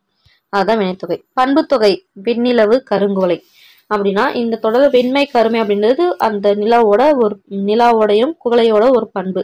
ஸோ இந்த மாதிரி பார்த்தோம்னா ஆன ஆகிய என்னும் பண்புருகள் மறைந்து வெண்மையான நிலவு கருமையாகிய குவளை அப்படின்னு சொல்லிட்டு பொருள் தருது. ஸோ இந்த மாதிரி மறைஞ்சு வரதால் அது என்ன சொல்றாங்க, பண்பு தொகை. இந்த மாதிரி பண்பு பெயருக்கு அது தழுவி நிற்கும் பெயர் சொல்லுக்கும் இடையே ஆன ஆகிய அப்படின்ற பண்புருகள் மறைந்து வர்றதுனால பண்பு தொகை அப்படின்னு சொல்லிட்டு சொல்றாங்க. அடுத்து இரு பெயரட்ட பண்பு தொகைன்னு இருக்கு. இதுல பனை மரம், அதாவது தொடர்ல பனையாகிய மரம் அப்படின்றது விரியும். ஏன்னா விரிஞ்சு அது வந்து என்னன்னா மரம் அப்படின்றது ஒரு பொது பெயர். அந்த பொது பெயர்ல அதுல வந்து குறிப்பா சொல்றதா பனை மரம் அப்படின்னு சொல்லிட்டு ஒரு குறிப்பா சிறப்பு சொல்றது வந்து ஒரு சிறப்பு பெயர். இந்த மாதிரி சிறப்பு பெயர் வந்து முன்னாடியும் பொது பெயர் பின்னாடியும் வந்துச்சுன்னா இடையில் ஆகிய அப்படின்ற ஒரு பண்புறமும் மறைஞ்சு வந்துச்சுன்னா அது இரு பெயரொற்று பண்பு தொகைன்றாங்க. அதாவது பனையாகிய மரம் அப்படின்னு சொல்லுவோம் இல்லையா, விரிச்சோம்னா. ஸோ வந்து பின்னாடி வந்தது ஒரு பொது பெயர், முன்னாடி வர்றது ஒரு சிறப்பு பெயர், நடுவுல ஆகியன்ற ஒரு பண்புறம் மறைஞ்சு வந்துச்சுன்னா அதுதான் இரு பெயரொட்டு பண்பு தொகை. ஊமை தொகை அப்படின்னா என்னன்னா ஃபார் எக்ஸாம்பிள் மலர் விழி எடுத்துக்கலாம். இதுல மலர் போன்ற விழி அப்படின்னு சொல்லிட்டு தான் சொல்லுவோம் விரிச்சு எழுதணும்னா. ஸோ இதுல மலர்ன்றது பார்த்தோம்னா ஓமை, விழின்றது ஓமையும். ஸோ விழி வந்து மலர் மாதிரி பூமார் இருக்குன்னு சொல்லிட்டு கம்பேர் பண்ணி சொல்றோம். இந்த மாதிரி இடையில அந்த போன்ற அப்படின்ற ஓம் உருவு மறைந்து வந்திருக்கு. ஸோ இந்த மாதிரி ஓமைக்கும் ஓமயத்துக்கும் இடையில போல போன்ற நிகர அன்ன இந்த மாதிரி ஓம உருவுகள் மறைஞ்சு வந்துச்சுன்னா அதுதான் ஓமை தொகை அப்படின்றாங்க. ஸோ இதே உண்மை தொகை அப்படின்னா இரவு பகல் தாய் தந்தைன்னு எடுத்துக்கலாம். இதை விரிச்சு எழுதும் போது இரவும் பகலும் தாயும் தந்தையும் வரும். ஸோ இதுல அந்த வந்து மறைஞ்சு வந்திருக்கு. அதனால அது என்னன்னு சொல்றாங்கன்னா தொகை, சரி உண்மை தொகைன்றாங்க. இதே வந்து வெளிப்படையா வருது, அதுதான் இந்த பாக்ஸ் கொஸ்டின்ல கொடுத்துருக்காங்க.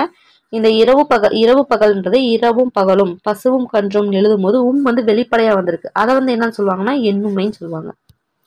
அவ்வளவுதான். அடுத்து அன்மொழி தொகை. அன்மொழி தொகைனா பொற்றொடி வந்தால் இதுல பார்த்தோம்னா தொடினா வளையல்.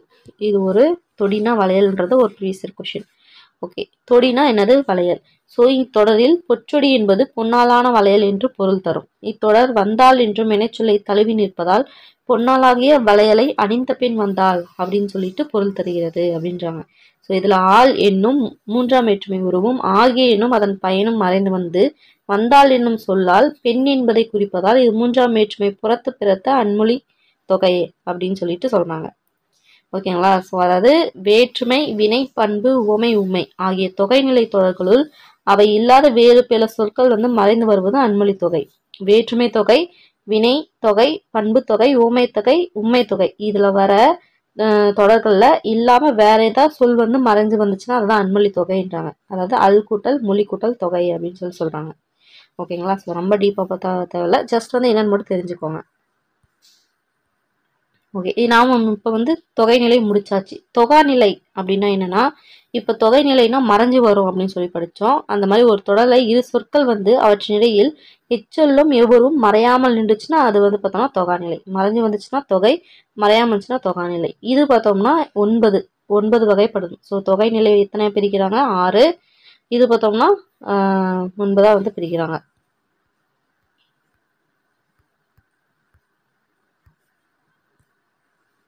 ஓகே, கரெக்டாக 6 தான். அது 6, இது பார்த்தோம்னா 9. என்னென்னது? எழுவாய் தொடர், விழித்தொடர், வினைமுற்று தொடர், பெயரச்ச தொடர், வினையச்ச தொடர், வேற்றுமை தொகாநிலை தொடர், இடைச்சொல் தொடர், உரிச்சொல், அடுக்கு தொடர்.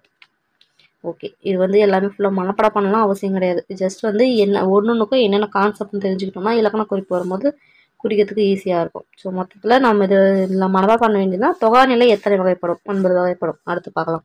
ஸோ எழுவாய் தொடர் அப்படின்னா என்னன்னு பார்க்கலாம். இதுதான் இப்போ குரூப் 4 கேட்டிருந்தாங்க. எழுவாய் தொடர். மல்லிகை மலர்ந்தது. இதுல மல்லிகை என்னும் எழுவாயை தொடர்ந்து மலர்ந்தது என்னும் பயனிலை அமைந்தது. இடையில எந்த சொல்லும் மறையல. மொத்தத்துல மல்லிகை மலர்ந்தது, அவ்வளவுதான், முடிஞ்சு போச்சு. ஸோ இந்த மாதிரி வரத்த எழுவாய் தொடர்ந்துவாங்க. நடுவுல எந்த ஒரு சொல்லோ உருவோ எதுவுமே மறைஞ்சு வரல, அதுதான் எழுவாய் தொடர். ஒரு எழுவாய் பக்கத்துல ஒரு பயனிலை, முடிஞ்சு போச்சு. இந்த மாதிரி வரத்த எழுவாய் தொடர். விழித்தொடர்னா எக்ஸாம்பிள் நண்பா படி. இதுல பார்த்தோம்னா நண்பான்றது ஒரு வெளிப்பெயர். அந்த விழிப்பெயர் படி அப்படின்ற ஒரு பயனிலை கொண்டு முடிஞ்சிருச்சு. ஸோ அந்த மாதிரி எச்சொல்லும் மறையாமல் வந்துள்ளது விழித்தொடர். விழித்தொடர்னா நம்ம கூப்பிட்ற மாதிரி இருக்கும். புலவரே, நண்பா, அண்ணா, அண்ணன் சொல்லிட்டு ஒரு வார்த்தை வரும். அதை கூப்பிடும்போது அண்ணான்னு மாறும். அதே மாதிரி அந்த மாதிரி வரத்தான் பார்த்தோம்னா விழித்தொடர். ஒருத்தவங்களை கூப்பிட்ற மாதிரி வரத்தான் விழித்தொடர்.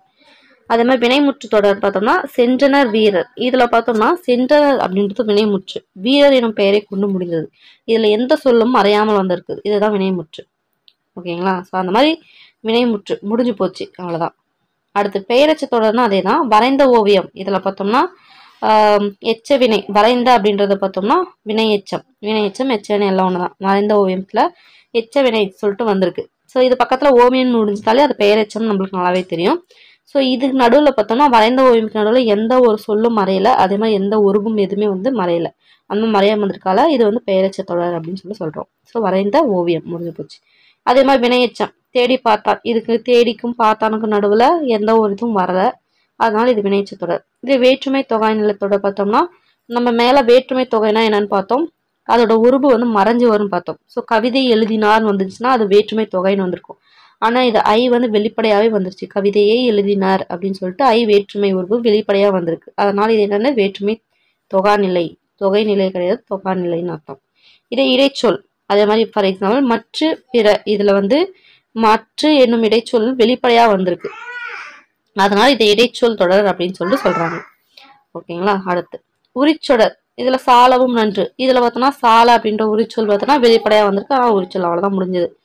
அடுத்து அடுக்கு தொடர்னா என்னது? நன்று நன்று. இந்த மாதிரி ஒரே சொல் பல முறை அடுக்கி வந்ததுனால இது வந்து அடுக்கு தொடர் அப்படின்றாங்க. அவ்வளவுதான், முடிஞ்சு. ஸோ இது வந்து ஃபுல்லா கான்செப்ட் மட்டும் என்னன்னு தெரிஞ்சுக்கணும். இலக்கண குறிப்பு வரும்போது டக்குன்னு நீங்க எழுத யூஸ் ஆகும். மற்றபடி மனப்பாடம் பண்ணலாம் அவசியம் கிடையாது. மனப்பாடம் பண்ணாலும் வேஸ்ட். ஓகே, சொற்களுக்கு இடையே வேற்றுமை உருவு மறைந்து வந்துச்சுன்னா என்ன அர்த்தம்? வேற்றுமை தொகை. செம்மரம் என்னும் சொல் டேஸ் தொகை. செம்மரம்னா செம்மை கூட்டல் மரம், ஒரு பண்பு தொகை குறிக்கும். ஸோ அப்ப இது பண்பு தொகை. கண்ணா வா அப்படின்றது என்ன அப்படின்னு பார்த்தோம்னா கூப்பிட்ற மாதிரி இருக்கா, கண்ணா வா அப்படின்ட்டு. ஸோ வந்து விழி. அடுத்து பெயரச்ச தொடர். பெயரச்சம் தொடர்னா ஃபர்ஸ்ட் பெயரச்சம் எதுன்னு வந்து பார்க்கணும். வென்றான் சோழன். அடுத்து வினையச்ச தொடர்னா பாடி முடித்தான். வினைமுற்று தொடர். சாரி, ஆக்சுவலி பெயரச்ச தொடர் என்ன வரும்னா எழுதிய பாடல் வரும். சாரி, எழுதிய பாடல். வினையச்ச தொடர் பார்த்தோன்னா பாடி முடித்தான். வினைமுற்று தொடர் தான் வென்றான் சோழன் வரும். எழுவாய் தொடர் பார்த்தோன்னா கார்குழலி படித்தார். விழி தொடர்னா புலவரே வருக. ஓகேங்களா? ஏன்னு பார்த்தோம்னா இந்த பெயரச்ச தொடர் எது பார்த்தோம், எழுதிய பாடல். ஸோ பார்த்தீங்கன்னா இது நல்லாவே தெரியும். ஒரு வினை எச்சம் பெயர் சொல்லுக்கு வந்து முடிஞ்சிருக்கு. ஸோ அதனால இது என்னது, பெயரச்ச தொடர். அடுத்து வினை எச்சம்னா என்னது, ஒரு வினை எச்சம் வினை சொல்ல கொண்டு முடியும், பாடி முடித்தான். அடுத்து வினை முற்றுனா என்னது, ஒரு வினைமுற்று.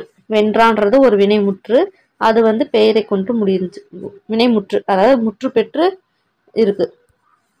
வென்றான்னு சொல்லிட்டு முற்று பெற்றுச்சு ஒரு வினை, அதனால அது வினைமுற்று தொடர். எழுவாய் தொடர்னா என்னது, ஒரு எழுவாய் இருக்கும், கூட வந்து பயன்விளைக்கும், நடுவில் வந்து எந்த ஒரு இதுவும் இருக்காது, அதுதான் பார்த்தோம்னா எழுவாய் தொடர். விழி தொடர்னா என்னது, ஒருத்தவங்க கூப்பிட்ற மாதிரி இருக்கும், கண்ணாவா அப்படின்ற மாதிரி, புலவரே வருக அப்படின்னு சொல்லி கூப்பிட்றோமா, அப்படின்னா விழி தொடர். அவ்வளோதான். ஓகே, இது பாருங்க. தொகாநிலை தொடர்கள் எத்தனை வகைப்படும், தொகைநிலை எத்தனை 6, தொகாநிலை எத்தனை 9. இரவு பகல்ன்றது என்னது, இரவும் பகலும் சொல்லிட்டு பிரிச்சு எழுதுவோம். பிரிச்சு எழுதாடும் போது இது வந்து அப்படின்றது மறைஞ்சு வந்திருக்கு, இரவும் பகலும் அப்படின்றது. அப்படின்றது என்னன்னு ஒரு இதை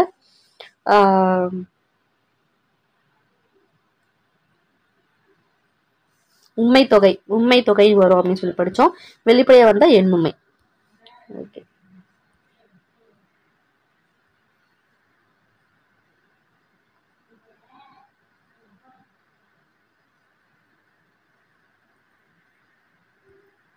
இதெல்லாம் வந்து நீங்களே ஃபில் பண்ணீங்க தானே.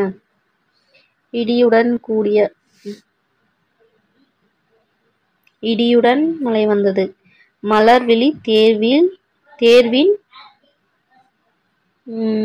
தேர்வின் பொருட்டு ஆயத்தமானாள், அருவி மலையில் இருந்து வீழ்ந்தது, தமிழை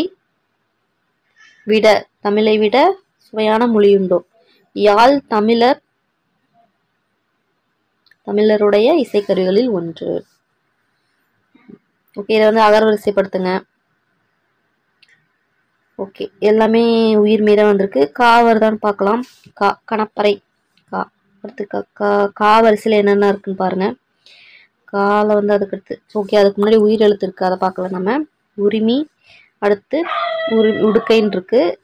ஓகே, அதுலேயுமே பார்த்தோம்னா ஃபர்ஸ்ட் ரா இருக்கு, டூ இருக்கு. அப்படிமா என்ன வரிசை வரும், உடுக்கை தான் ஃபர்ஸ்ட் வரும், அடுத்து உரிமை வரும், அடுத்து பார்த்தோம்னா என்ன வரும், கணப்பறை வரும். காக்கு அப்புறம் வேற என்ன, கா வரிசையில் எதுவும் இல்லை.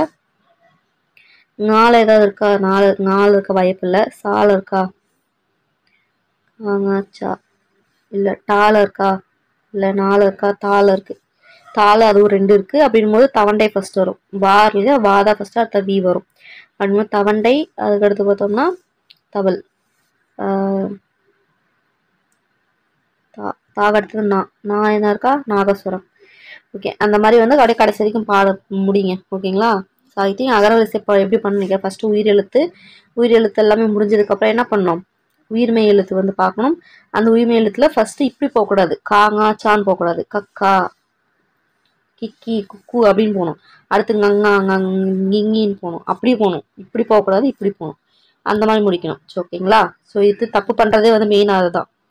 இப்படி வருவோம், இப்படி வந்துட்டு அதுக்கப்புறம் தான் இப்படி நம்ம பார்க்கணும்னு நினைப்போம். அப்படி பண்ணக்கூடாது, ஃபர்ஸ்ட் இப்படி, அதுக்கடுத்து தான் இப்படி தான் பார்க்கணும். ஓகேங்களா? சரி, ஓகே. அடுத்து இணைச்சொற்கள் தொடர்களில் சில சொற்கள் இணையாக இடம்பெறும், பொருளுக்கு வலுவூட்டும், அவற்றை இணைச்சொற்கள்வாங்க. எக்ஸாம்பிள் பார்த்தோம்னா தாய் குழந்தையை வந்து பாராட்டி சீராட்டி வளர்த்தேன். பாராட்டினாலும் சீராட்டினாலும் ஒண்ணுதான், பட் ஆனால் அதை சேர்ந்து சொல்லும் போது என்னது, அந்த பொருள் வந்து ஒரு வலுவூட்டுற மாதிரி இருக்கு இல்லையா, அதனாலதான் அதை வந்து இணைச்சொற்கள் அப்படின்றாங்க. ஸோ இணைச்சொற்கள் வந்து 3 வகை கொண்டு ரொம்ப முக்கியமானது. இணைச்சொற்கள் எத்தனை வகை, 3. ஃபர்ஸ்ட் நேரிணை, எதிரிணை, செரியிணை. ஸோ வந்து நேரிணைன்னா என்னது, ஒரே மீனிங்ல வரும். எக்ஸாம்பிள் பார்த்தோம்னா சீரும் சிறப்பும் பேரும் புகழும் மாதிரி ஒரே பொருளை தரும். இது எதிரிணை என்னது, வேற வேற பொருள் தரும். இரவு பகல், இரவுக்கு ஆப்போசிட் என்னது பகல், உயர்வுக்கு ஆப்போசிட் என்ன தாழ்வு. இந்த மாதிரி ஆப்போசிட்டா வந்துச்சுன்னா அதான் எதிர் பொருள் தரது. ஓகே, ஸோ பொருள் வந்து செறிவை குறித்து, அதாவது வந்து ஏற்கனவே நமக்கு வந்து பச்சையா தான் அது இருக்கும். ஸோ அந்த பச்சை இன்னும் மிகப்படுத்தி இன்னும் அதாவது பச்சை வந்து பயங்கரமான பச்சை அப்படின்ற மாதிரி சொல்றோம்னா என்ன சொல்றோம், இந்த கட்டங்கருப்பு அப்படின்னுவோமா, அந்த மாதிரி கட்டம் இருக்கிற கருப்பை விட பயங்கரமான கருப்பு, அந்த மாதிரி பச்சை பசேல் வெள்ளை வெளியே அப்படின்றோட அதோட செறிவு, அதோட பொருளோட செறிவை குறிக்கிறதுக்காக இன்னும் கொஞ்சம் அப்படி அழுத்தமா சொல்றதுக்காக அதை யூஸ் பண்றது தான் பார்த்தோம்னா செறிவினை.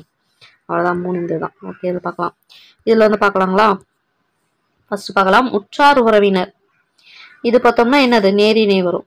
விருப்பு வெறுப்பு ஆப்போசிட்டா இருக்கு, எதிரிணை. காலை மலை ஆப்போசிட். கண்ணங்கரையில் இது செறிவினை. ஆடல் பாடல், ஆடல் பாடல், ஆடலும் பாடலும் ஒண்ணுங்களா? என்ன ஒரு கன்ஃபியூஷன் இல்லையா? ஓகே, ஐ திங்க் இது வந்து நேரிணை தான் வரும். ஸோ வாடி வதங்கி இது ஒரு நேரிணை. பட்டி தொட்டி நேரிணை. உள்ளும் புறமும் எதிரிணை. மேடு பள்ளம் எதிரிணை. நட்ட நடுவில் பார்த்தோம்னா செறியிணை. ஓகே, சரியான இணை சொற்களை இட்டு நிரப்புங்க பார்க்கலாம். சான்றோர் எனப்படுவர்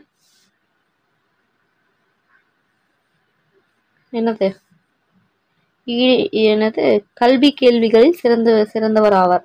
ஆற்று வெள்ளம் பார்த்தோம்னா மேடு வெள்ளம் பாராமல் ஓடியது. இசைக்கலைஞர்கள் ஆடி அசைந்து வேண்டியவர்கள் இல்ல, போற்றி புகழப்பட வேண்டியவர்கள்.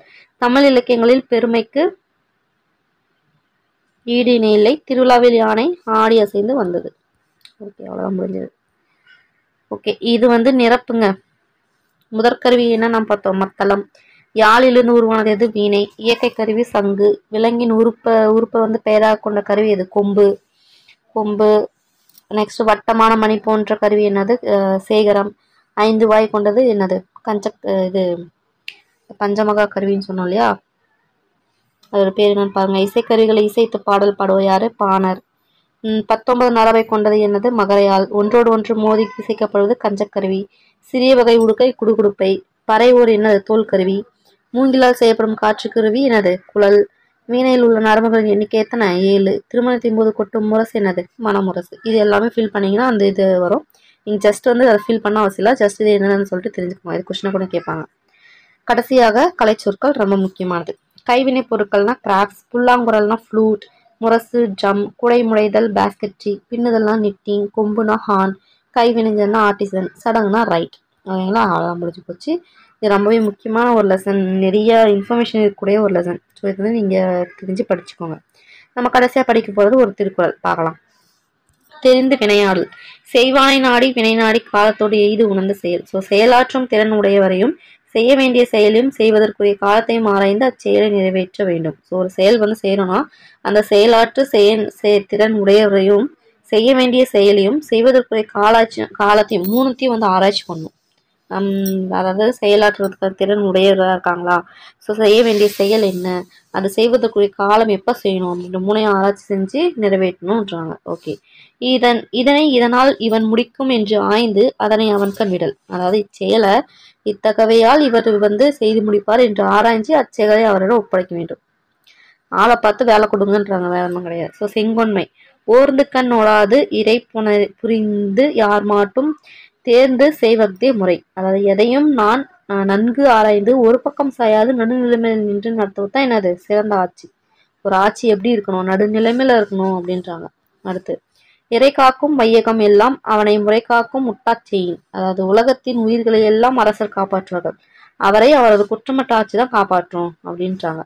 ஓகேங்களா, அடுத்து வெறுவந்த செய்யாமை. தக்காங்கு நாடி தலைச்செல்லா வண்ணத்தால் ஒத்தாங்கு ஒருப்பது வேண்டு.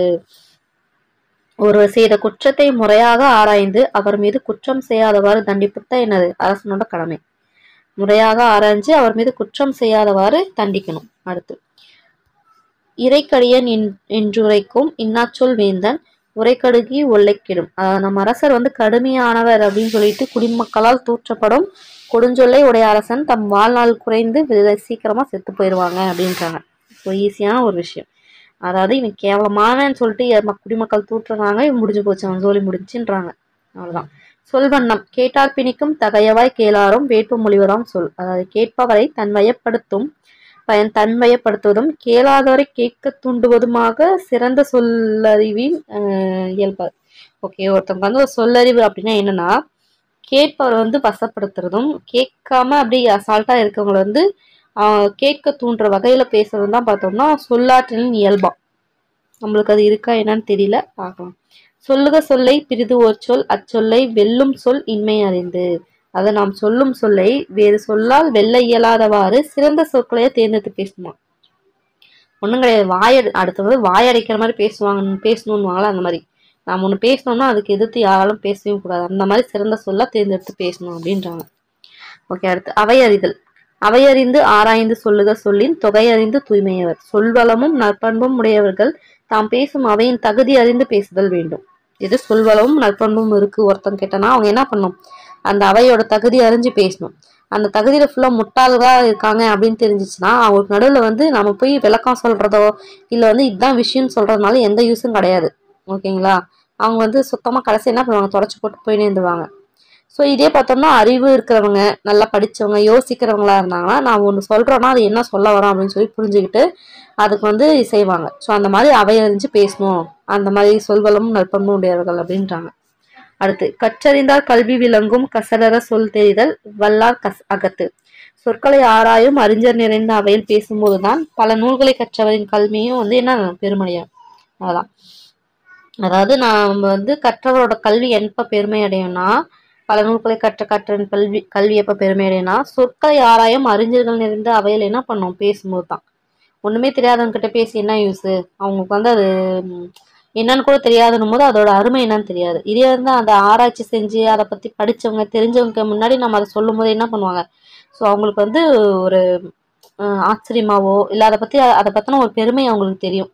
எவ்வளவு பெருமையான ஒரு விஷயம் அந்த ஒரு ஒரு ஒரு நூலே எடுத்துக்கலாம். ஒரு நூல் பத்தி நம்ம எக்ஸ்பிளைன் பண்றோம்னா அந்த நூலோட பெருமை தெரிஞ்சவங்க கிட்ட எக்ஸ்பிளைன் பண்ணா மட்டும் தான் அவங்களுக்கு என்னன்னே புரியும், அதோட அருமை என்னன்னு தெரியும். அந்த அருமை தெரியாதவங்க கிட்ட சொல்றதுனால என்னது, ஒரு யூஸும் கிடையாது. ஸோ அதனாலதான் வந்து சொல்றாங்க சொற்களை ஆராயும் அறிஞர்கள் நிறைந்த அவையில் பேசும்போது தான் பல நூல்களை கற்றவரின் கல்வி வந்து பெருமை அடையும் அப்படின்றாங்க. ஓகே, அரசரை அவரது எது காப்பாற்றும், குற்றமற்ற ஆட்சி காப்பாற்றும். சொல்வளவும் நற்பண்பு உடையவர்கள் தாம் பேசும் எது அவையின் தகுதி அறிந்து பேச வேண்டும். கண்ணோடாதுன்னா கண் கூட்டல் ஓடாது. கசடர்னா கசடு கூட்டல் அற. என்று கூட்டல் ஆய்ந்து என்றாய்ந்து. ஓகே,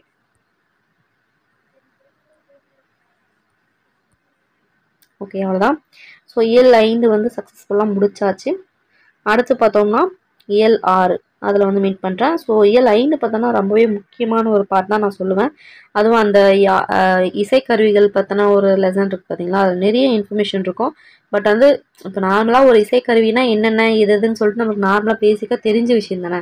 ஸோ அதனால் வந்து அதை நான் என்ன சொல்ல வரேன்னா எதுவுமே மனப்பாடம் பண்ணணும்னு நினச்சி பண்ணாதீங்க தயவு செஞ்சு. அப்படி பண்ணிங்கன்னா எதுவுமே மனசில் நிற்காது. நீங்கள் எத்தனை டைம் ரிவிஷன் பண்ணாலும் எத்தனை டைம் பண்ணாலுமே அது நிற்கவே நிற்காது. ஸோ வந்து இப்போ மத்தளம் அப்படின்னு சொல்கிறோன்னா ஒரு மத்தளத்தை வந்து நடுவில் வந்து பெருத்து இருக்கும் பின்னாடி சிறுத்து இருக்கும் அப்படின்னு அந்த பிக்சரை பார்க்கும்போது தெரியுது. அதை உட்காந்து மனப்பாடம் பண்ணிங்கன்னா எப்படி மனப்பாடம் ஆகும். ஓகேங்களா. ஸோ அந்த மாதிரி மனப்பாடம் பண்ணக்கூடாது. ஓகேங்களா. ஸோ அந்த பிக்சரை பார்த்தோன்னே இதுதான் மத்தளம்னு நம்மளுக்கு என்னன்னு தெரியாதா, அது இடையில பெருத்திருக்கும் கடையில் வந்து சிறுத்திருக்கும் நம்மளுக்கு தெரியாதா. அதேமாதிரி பஞ்சமுகம் அப்படின்னு சொல்கிறோம். 5 இசை எழுப்புனால பஞ்சமுகம், பஞ்சம்னா 5ன்னு தெரியும். ஸோ அப்படின்னும் போது அது 5 இசை எழுப்புனால பஞ்சமுகம்னு சொல்கிறோம் அப்படின்றதுனால தெரியாதா, அது உட்காந்து மனப்பாடம் பண்ணுமா. ஸோ அந்த மாதிரி வந்து பார்த்து படிச்சுக்கோங்க. ஓகே, நெக்ஸ்ட் இது மீட் பண்ணுறேன். பாய்.